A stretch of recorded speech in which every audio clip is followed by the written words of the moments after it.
I still remember the rain pounding against the windows that night when Nathan told me it was over. 3 years together, thrown away for Vanessa, his high school sweetheart who had mysteriously reappeared in his life. "I'm sorry, Claire," he said, his eyes avoiding mine as thunder crashed outside.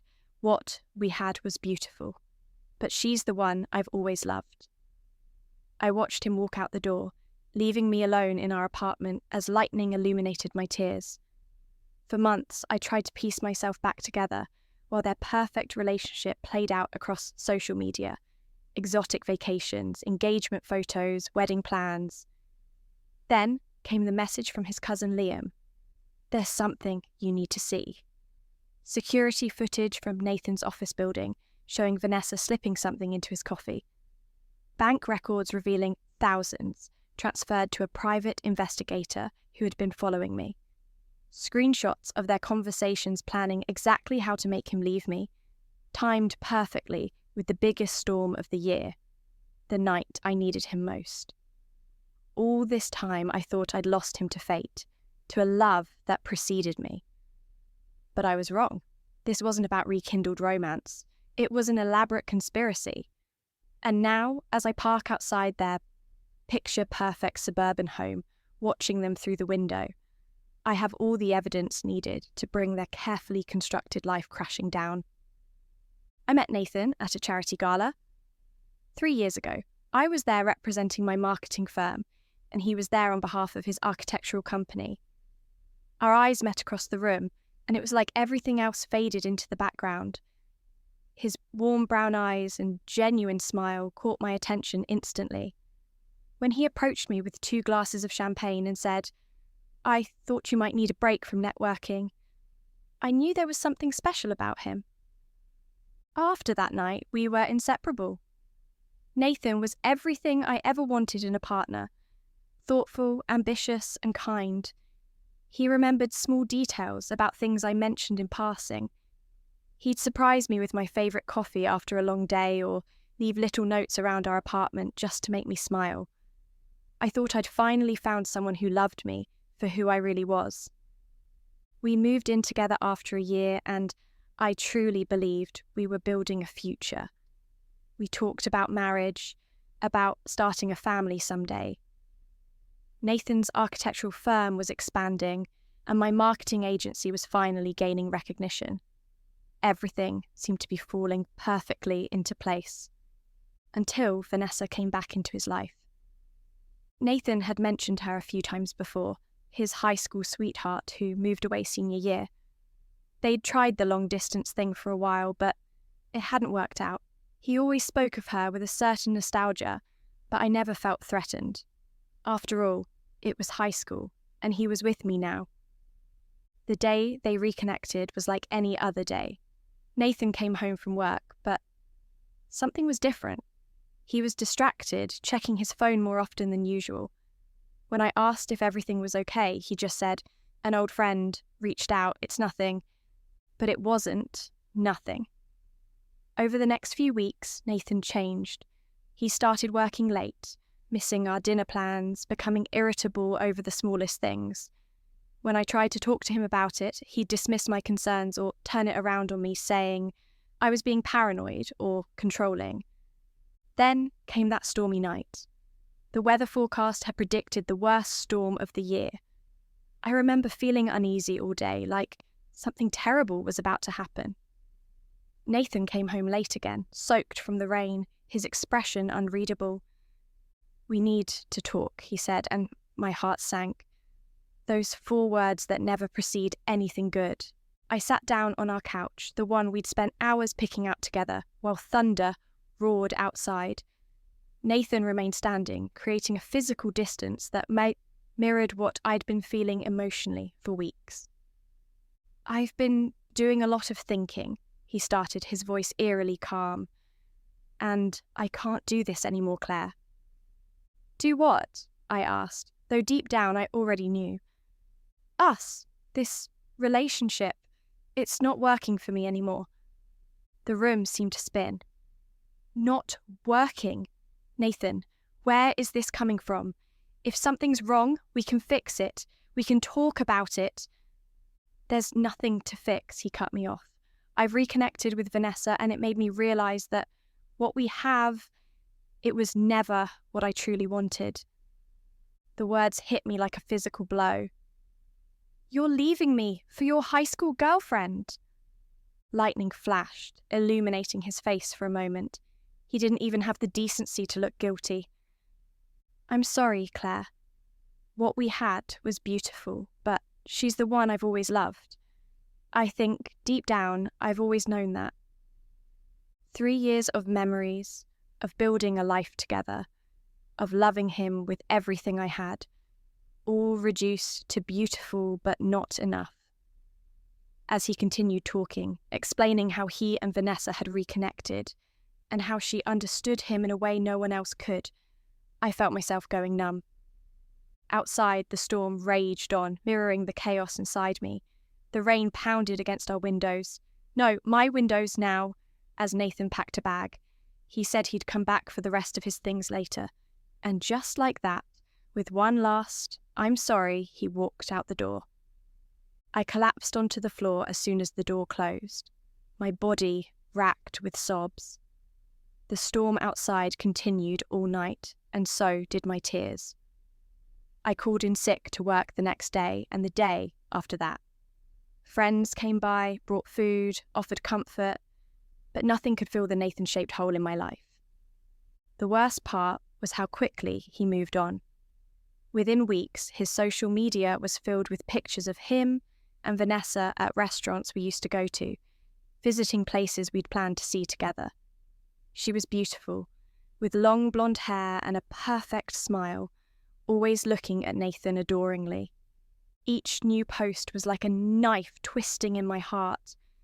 Their captions made it seem like they were soulmates who had finally found their way back to each other after years apart. The narrative they created was almost poetic. High school sweethearts reunited by fate. I threw myself into work, taking on extra projects, staying late at the office, anything to avoid going home to an empty apartment filled with memories. Friends tried to set me up on dates, but my heart wasn't in it. How could I trust anyone again when the man I thought was my future had walked away so easily? Months passed this way. Spring turned to summer and summer to fall. Nathan and Vanessa's relationship continued to progress at warp speed. They moved in together, adopted a dog. The golden retriever Nathan and I had talked about getting someday.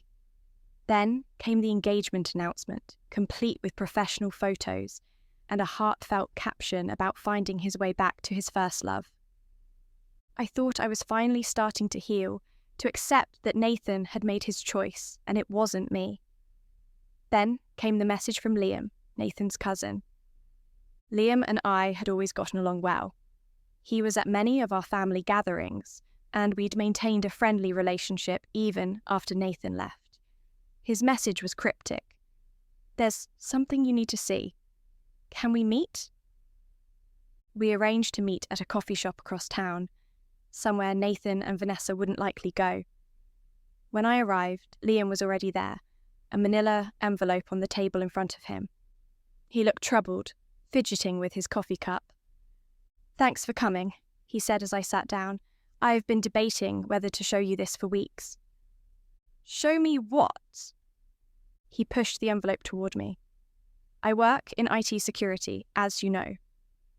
A few weeks ago, my company was hired to upgrade the security systems at Nathan's firm.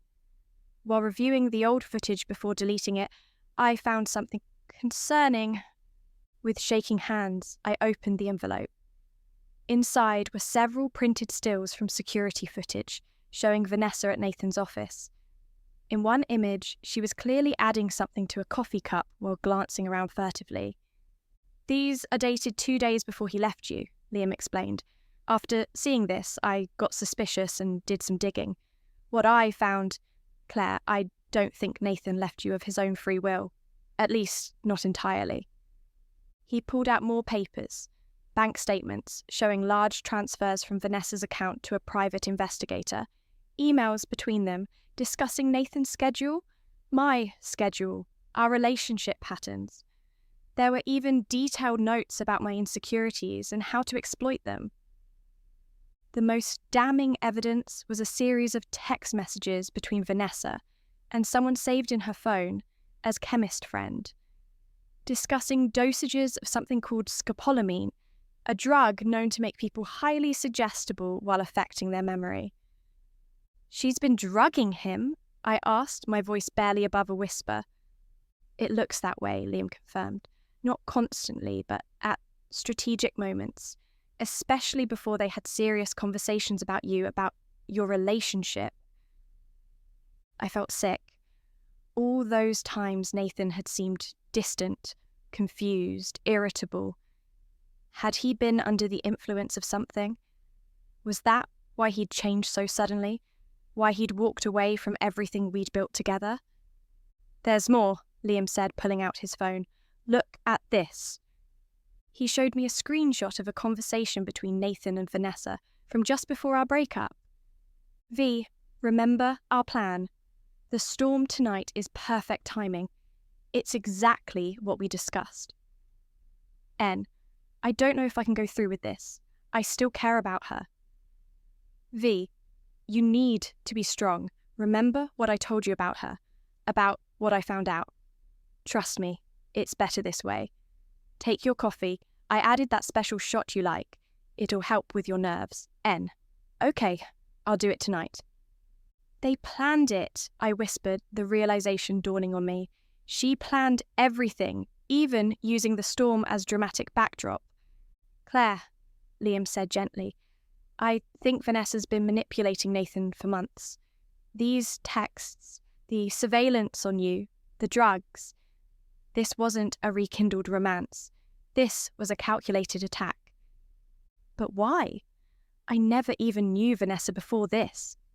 Liam hesitated. "Nathan's firm has become incredibly successful. The contracts he's secured this year alone are worth millions, and Vanessa's family business was failing before they got together. Now, suddenly, her parents' construction company is the primary contractor on all of Nathan's major projects. It all started to make horrible sense. The timing of her reappearance in Nathan's life, the speed with which she integrated herself into his work, the convenient coincidences that brought them together. "What do I do with this information?" I asked, feeling overwhelmed. "That's up to you," Liam replied. "I just thought you deserved to know the truth." I left the coffee shop with my mind racing. For months, I'd been blaming myself, wondering what I'd done wrong, what I could have done differently to make Nathan stay. Now I knew it wasn't about me at all.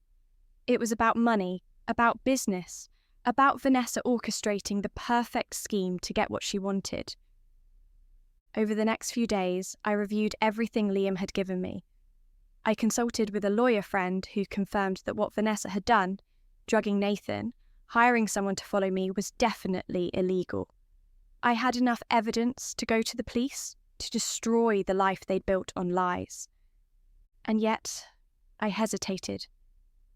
Part of me wanted revenge, wanted to watch their perfect facade crumble. But another part of me wondered if Nathan was truly a victim in all this. The texts showed reluctance, yes, but he'd still made a choice. He'd still walked out that door. After much deliberation, I decided I needed to confront Nathan directly, to see his reaction when presented with the evidence. Was he still being manipulated? Or had he become a willing participant in Vanessa's scheme? That's how I found myself parked outside their picture-perfect suburban home on a Friday evening. The house was exactly what Nathan and I had dreamed of owning someday. White picket fence, wraparound porch, window boxes filled with flowers. It was like Vanessa had taken our dreams and made them her reality. Through the bay window, I could see them in the living room.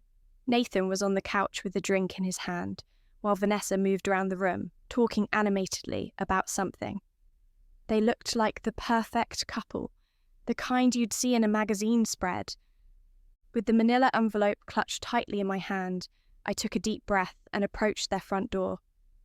This confrontation would either give me closure or open up a new chapter I wasn't prepared for. Either way, I needed the truth, and so did Nathan.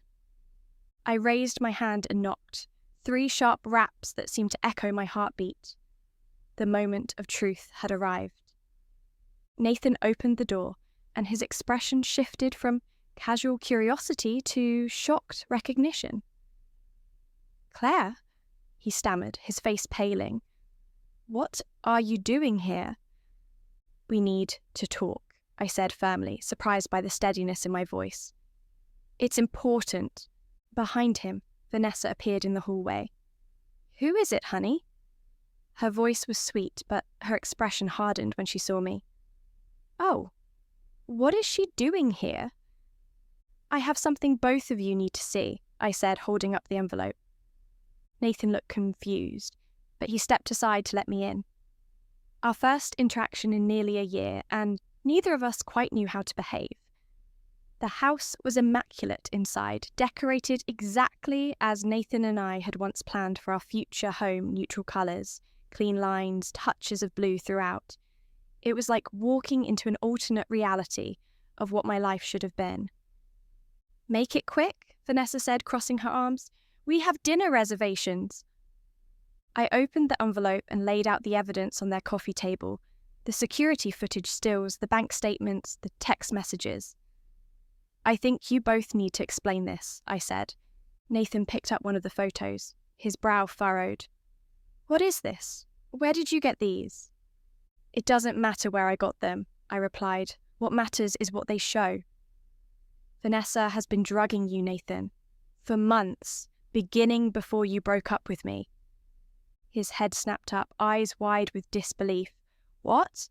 That's ridiculous." He turned to Vanessa. "Tell her that's ridiculous." But Vanessa's reaction wasn't denial or outrage. Instead, a cold smile spread across her face. "You always were too clever for your own good, Claire. But what exactly do you think bringing these here will accomplish?"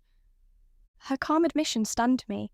I'd expected denials, outrage, maybe tears, not this cool acknowledgement. "Vanessa, what is she talking about?" Nathan asked, his voice rising in panic as he picked up more of the evidence, eyes scanning the bank statements and text messages. "What is all this?" "It's nothing for you to worry about," Vanessa said, moving towards him and placing a hand on his arm. "Why don't you go get some water? You look pale." "Don't touch him," I snapped. "Don't you dare try to manipulate him again, right in front of me." Nathan jerked away from her touch, a flash of clarity in his eyes. "Vanessa, these bank statements? You paid someone $30,000 to follow Claire. And what's this about scopolamine? Have you been drugging me?" Vanessa's demeanour changed instantly, her sweet facade falling away. "You weren't supposed to see any of this. Everything was perfect. We were perfect." "Answer me," Nathan demanded, his voice stronger than I'd heard it in a long time. "Fine," she hissed. "Yes, I had you followed. Yes, I may have given you something to help you see more clearly. But I did it for us, Nathan. For our future." "Our future?" he repeated incredulously. "You've been drugging me, and you claim it was for our future?" "Your firm was finally taking off," Vanessa explained, her voice cold and calculated. "My family's company was about to go under. We needed those contracts. And you were wasting your potential with her." She gestured dismissively toward me. "So this was all about money?" Nathan looked devastated. "Our relationship, the engagement, it was all about securing contracts for your family's business." "It wasn't all about money," Vanessa insisted. "We were meant to be together. We always were. I just accelerated things." As they argued, pieces of Nathan's memory seemed to be returning. "The coffee at the office. You always insisted on bringing it to me. And those headaches I kept having. The memory lapses." "I did what I had to do," Vanessa said coldly. "And it worked. We got everything we wanted." "No," Nathan corrected, backing away from her. "You got what you wanted. I lost everything that actually mattered to me." He turned to me then, his eyes clearing as if waking from a long dream. Claire, I don't even know what to say. All this time, I've had these moments of confusion, these periods I couldn't quite remember clearly. Things I said and did that didn't feel like me. Save it, Nathan, I said, not ready to absolve him completely. You may have been manipulated, but you still made choices. You still walked out on me during the worst storm of the year, on a night when you knew I was terrified of being alone. I remember that night differently now, he said quietly. I remember feeling torn, like part of me was screaming not to leave. But it was like I was watching myself from outside my body, unable to change course. Vanessa laughed bitterly. Oh, please. You're acting like I forced you at gunpoint. I just helped you see what you really wanted. Deep down, you were never fully committed to her. I just brought your true feelings to the surface. My true feelings. Nathan's voice rose. You drugged me. You manipulated me. You made me believe Claire had done things she never did. He turned to me again. Claire, she told me you were cheating on me, that you were stealing from the company. She had doctored photos, fake emails, and after she'd slipped something in my drink, I'd believe anything she told me. The revelation hit me hard. All this time he'd thought I betrayed him first. No wonder he'd been able to walk away. In his mind, I was the villain. I need you both to leave, Nathan said suddenly, his voice firm. I need to think. I need to process all of this. Nathan, be reasonable, Vanessa started. Now, he cut her off. Vanessa, take your things and go. I don't want to see you here when I get back. Where are you going? She demanded. For a walk, a long one, and when I return, I expect you to be gone. He grabbed his jacket from the hook by the door. You can't just throw away everything we've built, Vanessa cried, desperation replacing her earlier confidence. We didn't build anything, Nathan replied coldly. You constructed a life on lies and manipulation. That's not a foundation that can last. As he opened the front door, he paused and looked back at me. Claire, I'm so sorry. I know that doesn't begin to cover it, but it's all I have right now. Can we talk? Not today, but soon. I nodded, not trusting myself to speak. With one last, pained glance between us, Nathan walked out, leaving me alone with Vanessa. The silence in the room was deafening. Vanessa stared at me with pure hatred. Are you happy now? You've ruined everything. No, Vanessa. You did that all on your own, I replied, gathering up the evidence from the coffee table. And just so you know, I have copies of all of this. If you ever come near Nathan or me again, I won't hesitate to take this to the police. You wouldn't dare, she hissed. Try me, I challenged. Drugging someone without their knowledge is a serious crime, not to mention hiring someone to stalk me. I'm sure the police would be very interested in all of this. As I turned to leave, Vanessa called after me. He'll never love you the way he loved me. Even with all my help, part of him was always fighting to go back to you. Why do you think I had to keep dosing him? I stopped at the door. That's the difference between us, Vanessa. I don't need to trick someone into loving me. With that, I walked out, closing the door firmly behind me. In the driveway, I took a deep breath of the cool evening air, feeling as though a weight had been lifted from my shoulders. For months, I'd carried the burden of self-doubt, wondering what I'd done wrong, why I hadn't been enough. Now, I knew. It had never been about me at all. As I got into my car, I noticed Nathan sitting on a bench across the street, his head in his hands. Part of me wanted to go to him, to comfort him as he processed the betrayal he'd experienced. But I knew we both needed time. Him to untangle the web of lies he'd been caught in, me to decide if I could ever trust him again. I started the car and drove away, leaving behind the picture-perfect house, and the imperfect people inside it. The future was uncertain, but for the first time in a long time, I felt hope. Whatever happened next, whether Nathan and I found our way back to each other or went our separate ways, at least it would be based on truth. The following weeks were a blur of police reports, lawyer meetings, and long, emotional conversations. Nathan pressed charges against Vanessa for the drugging, and the evidence was overwhelming. Her carefully constructed world fell apart. The contracts with Nathan's firm were voided. Her family's company faced investigation for fraudulent practices, and she was looking at serious criminal charges. Nathan reached out to me several times, asking to meet, to talk, to explain. At first, I was hesitant. The wounds were still raw, the betrayal still fresh in my mind. But eventually, I agreed to coffee at a neutral location. Seeing him again, truly him this time, clear-eyed and present, was both familiar and strange. He looked tired, thinner than before, the strain of recent events evident on his face. "Thank you for coming," he said as I sat down across from him. "I know I don't deserve your time." "I came because I have questions that need answers," I replied honestly. "I'll tell you everything I can," he promised. "Some parts are still foggy, like looking through clouded glass. The doctors said the drugs affected my memory, created false associations, but I'm working through it in therapy." Over the next hour, Nathan explained how Vanessa had systematically isolated him, feeding him small doses of the drug in his coffee, creating doubt about our relationship, planting false memories. It had started small, subtle comments about how I seemed distant, how I was growing apart from him.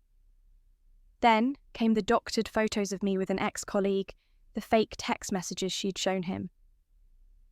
"The worst part," he said, his voice breaking, "is that part of me knew something was wrong.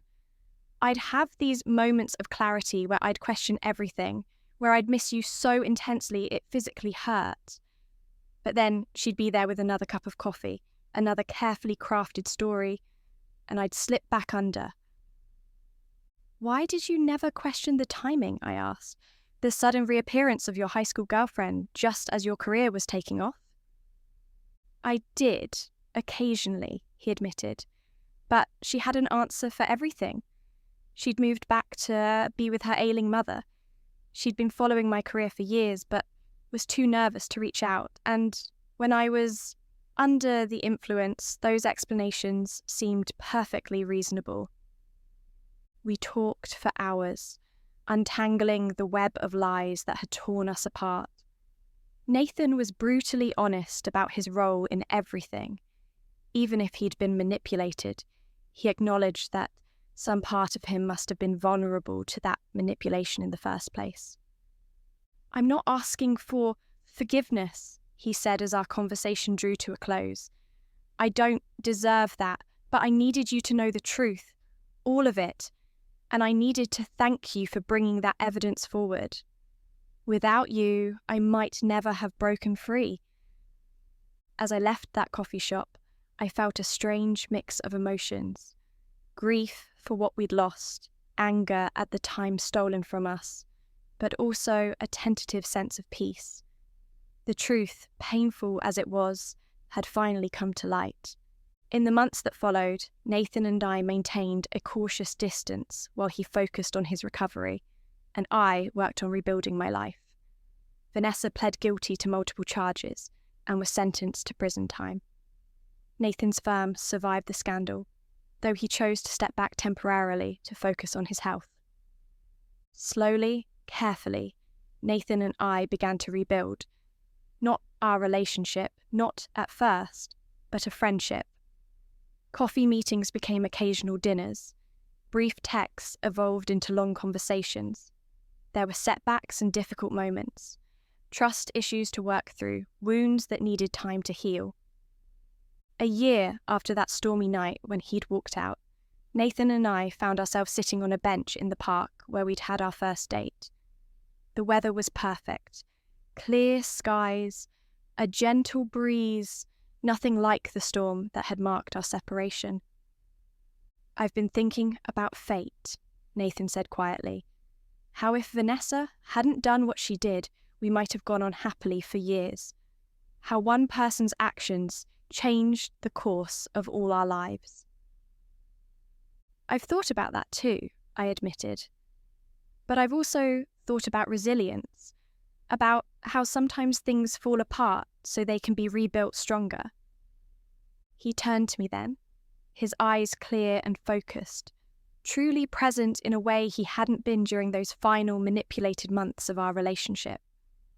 I don't know if we can ever get back what we had, he said, but I'd like to try building something new if you're willing, something based on honesty and truth this time, with no manipulation, no lies. I thought about the journey we'd been on, the pain we'd both endured, the healing we'd begun. I thought about second chances and whether some things were worth fighting for. I think, I said slowly, that I'd like to try that too. As we sat there together, watching the sunset paint the sky in brilliant colours, I realised that sometimes the hardest storms bring the most beautiful moments of clarity. What Vanessa had intended as destruction had ultimately brought truth to light, and the truth, painful as it was, had set us both free. I don't know what the future holds for Nathan and me, whether this new beginning will lead to lasting happiness or simply be part of our healing process. But I do know that I'm no longer afraid of storms, literal or metaphorical. I've weathered the worst one of my life and come out stronger on the other side. And that knowledge, that strength, no one can ever take that away from me again.